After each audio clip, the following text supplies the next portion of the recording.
having the green space behind us, the trees, the squirrels, the birds. Well, I love the bridge over the Headwaters. I love that.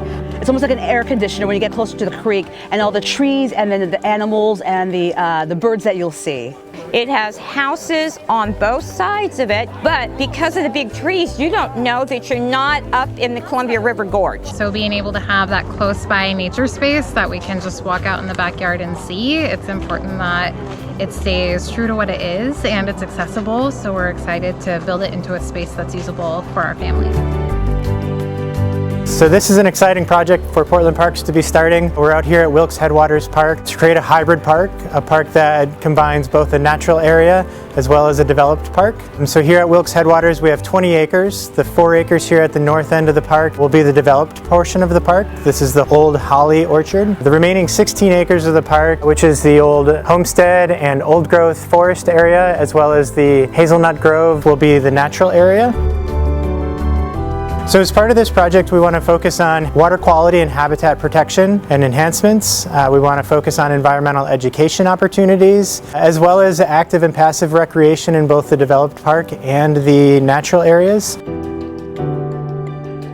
You know, we do have a kind of heavy focus on plant communities, partially because you can literally remove them or plant them, right? There's a lot of ways that we can manage with plants. We can't as easily go and find a bird and say, live here now, right?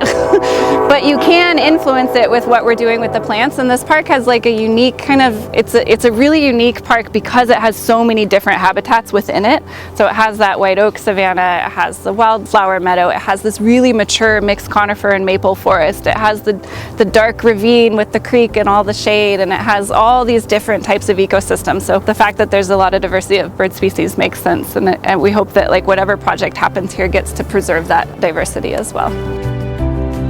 One of the primary considerations that our project is going to be looking at is called ADA accessibility, or accessibility in the park. And this is the ability for people with a diverse set of mobilities to get to different areas of the park. We're going to be looking at pathways and trails in the park with a shallower slope and a more stable surface.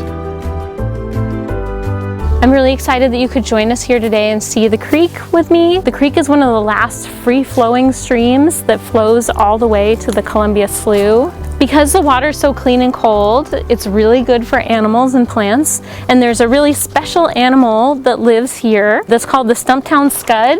It's a tiny crustacean. It's like the size of your pinky now. Yeah. Wilkes Creek, which flows to the Columbia Slough, is fed by a series of springs, water that flows underground and emerges here in the park. And so part of this project will be to protect and enhance the creek and the environment around it. So we're fortunate to have pretty good funding for this project. We've received $4 million from the 2019 Metro Local Share Bond. We also have $4 million from the Parks System Development Charges. We hope to use all of that for this project and anticipate about a $5 to $6 million construction budget. We are interested in supporting indigenous community cultures here at this park. That may be native gathering gardens or other harvesting and tending of plants. But what we really want to do is create a park that's welcoming for all and creates a safe space that we can all recreate in together.